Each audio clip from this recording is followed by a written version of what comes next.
देशभरात लाखो विद्यार्थ्यांचं नुकसान करणाऱ्या नीट पेपर फुटी प्रकरणामध्ये अखेर मोठी राजकीय घडामोड जी आहे ती घडली आहे।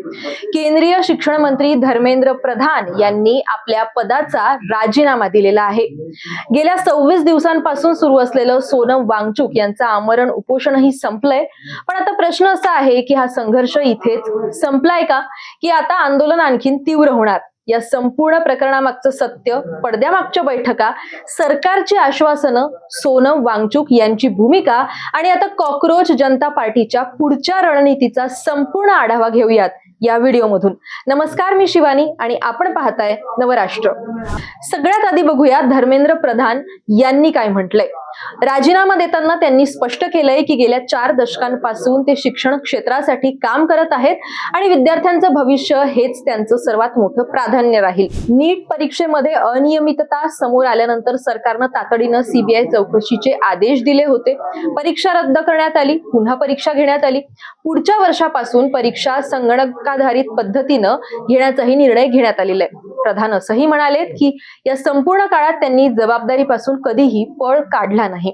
मात्र देशातील तरुणांच्या भावना, वाढत चाललेलं आंदोलन आणि लोकशाही व्यवस्थेवर विश्वास ठेवत त्यांनी नैतिक जबाबदारी स्वीकारून पंतप्रधान नरेंद्र मोदी यांच्याकडे राजीनामा सुपूर्द केला। त्यांनी आपल्या पत्रात असंही म्हटलंय की राष्ट्रविरोधी शक्तींनी या आंदोलनाचा गैरफायदा घेऊ नये, विद्यार्थ्यांचं भविष्य धोक्यात होऊ नये आणि देशातील तरुणांनी पुन्हा शिक्षणावर लक्ष केंद्रित करावं म्हणून हा निर्णय घेतलाय। आता हे 26 दिवसांचं उपोषण कसं संपलं, तर आता येऊयात सोनम वांगचुक यांच्या आंदोलनाकडे। नीट पेपर फुटी प्रकरणात दोषींवर कठोर कारवाई आणि शिक्षण व्यवस्थेत मोठे बदल करण्याच्या मागणीसाठी वांगचुक यांनी दिल्लीच्या जंतर मंतरवर आमरण उपोषण सुरू केलं होतं। सलग 26 दिवस हे उपोषण सुरू राहिलं। त्यानंतर त्यांची प्रकृती खालावली। त्यांना प्रथम रुग्णालयामध्ये दाखल करण्यात आलं आणि नंतर गुरुग्रामच्या मेदांता रुग्णालयात सुद्धा हलवण्यात आलं। त्यानंतर मध्यरात्री केंद्रीय मंत्री जे.पी. नड्डा, केंद्रीय राज्यमंत्री डॉक्टर जितेंद्र सिंह आणि इतर वरिष्ठ नेत्यांनी त्यांची भेट घेतली होती आणि या बैठकीनंतर सरकारनं काही महत्त्वाची आश्वासने दिली आणि त्यानंतर वांगचुक यांनी रस पिऊन उपोषण मागे घेतलं। आता सरकारनं कोणती आश्वासनं दिली आहेत ते आधी बघूयात। सरकारच्या आश्वासनांमध्ये 3 महत्त्वाचे मुद्दे असल्याचं सांगितलं जातंय। पहिला मुद्दा, नीट पेपर फुटी आणि शिक्षण व्यवस्थेतील सुधारणांवर संसदेमध्ये चर्चा केली जाईल। दुसरा मुद्दा, पेपर फुटीमुळे आत्महत्या केलेल्या विद्यार्थ्यांच्या कुटुंबियांना नुकसान भरपाई देण्याबाबत विचार केला जाईल आणि आता अपडेट अशी पण आहे की 1 कोटी रुपये प्रत्येक कुटुंबाला दिले जाणार आहेत। तिसरा मुद्दा, शांततेनं आंदोलन करणाऱ्या विद्यार्थ्यांवर कोणतेही गुन्हे दाखल करण्यात येणार नाहीत। उपोषण संपल्यानंतर वांगचुक यांनी सोशल मीडियावर पोस्ट केली होती आणि असं सांगितलं होतं की 65 खासदारांनी त्यांना एक पत्र लिहिलं होतं, सह्यांचं पत्र त्यांच्यापर्यंत पोहोचलं होतं।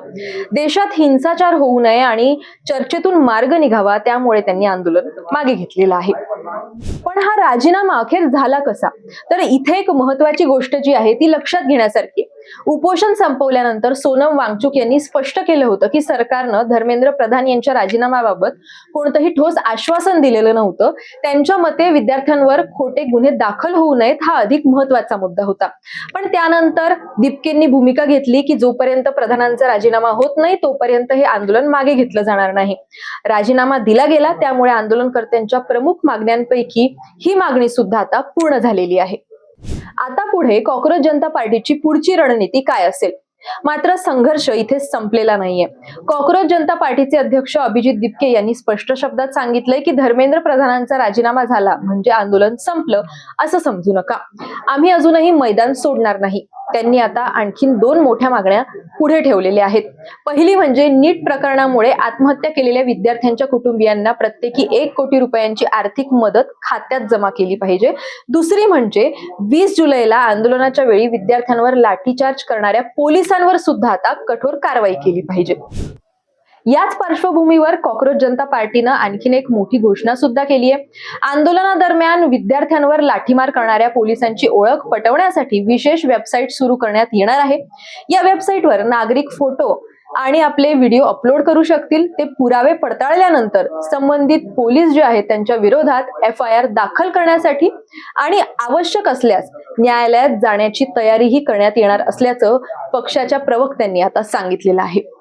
आंदोलनादरम्यान महिला आंदोलकांची गैरवर्तन झाल्याचाही आरोप करण्यात आला असून त्याची चौकशी करण्याची मागणी सुद्धा दिपके आणि आंदोलनकर्त्यांकडून करण्यात आली आहे.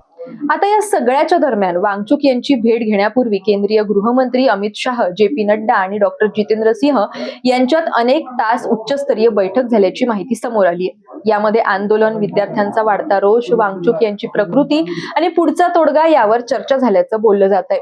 या बैठकीनंतरच सरकारनं सकारात्मक भूमिका घेतल्याची चर्चा राजकीय वर्तुळात केली जाते. आता सगळ्याचा सार काय, तर एकूणच नीट पेपरफुटी प्रकरणानं देशातील परीक्षा व्यवस्थेवर गंभीर प्रश्नचिन्ह उपस्थित केले. सोनम वांगचुक यांच्या 26 दिवसांच्या आंदोलनानंतर सरकारनं काही महत्वाची आश्वासनं दिली खरी, पण धर्मेंद्र प्रधान यांनी नैतिक जबाबदारी स्वीकारत राजीनामाही दिला. पण आंदोलनकर्त्यांच्या अजूनही अनेक मागण्या प्रलंबित आहेत. म्हणूनच हा संघर्ष इथेच संपलेला नाहीये. आता सर्वांचं लक्ष लागलं आहे ते सरकार संसदेत काय भूमिका घेणार, विद्यार्थ्यांना दिलेली आश्वासनं प्रत्यक्षात कधी पूर्ण होणार आणि परीक्षा व्यवस्थेत खरोखर मोठे बदल होणार का, या सर्वच्या सर्व घडामोडींवर आम्ही सातत्यानं लक्ष ठेवून आहोत. या संपूर्ण प्रकरणाबद्दल तुमचं मत काय? धर्मेंद्र प्रधानांचा जो राजीनामा आहे तो पुरेसा आहे का, की शिक्षण व्यवस्थेमध्ये आणखीन मोठे बदल होणं गरजेचं आहे? तुमचं मत आम्हाला नक्की कमेंट बॉक्समध्ये कळवा. व्हिडिओ आवडला असेल तर लाईक करा, शेअर करा आणि अशाच सखोल विश्लेषणासाठी नवराष्ट्राच्या YouTube चॅनलला सबस्क्राईब करायला विसरू नका.